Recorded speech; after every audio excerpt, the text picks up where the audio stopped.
Hi, I'm Cheryl Leach. In this problem, we're going to be using the squeeze theorem to evaluate the limit of f of x as x approaches 0. Well, the interesting thing about this problem is we weren't told what the function f of x is.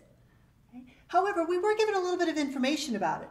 We know that it's always going to be larger than 4 minus x squared, which is a parabola that opens down with a vertex at 0, 4.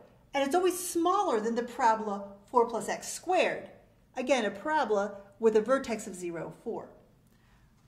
So with this information, I can use the squeeze theorem, because I can find out what happens to the limit as x approaches 0 of 4 minus x squared. As x gets close to 0, my function value gets close to 4. And if I do the same thing with 4 plus x squared, and I evaluate the limit as x approaches 0 of 4 plus x squared, I notice that it also goes to 4.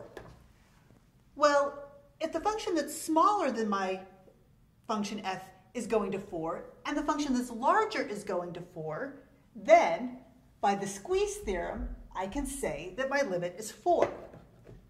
If you want to look at this graphically, here are my two functions that are both smaller and then larger than the given function. I don't know what that given function looks like, but it's sandwiched in between the two. So I really don't know what it looks like, but it has to be somewhere in between. And if it's in between, look at what's happening right at 0. It has no other option but to be going to 4, just like the other two were. I hope this is helpful. Thanks.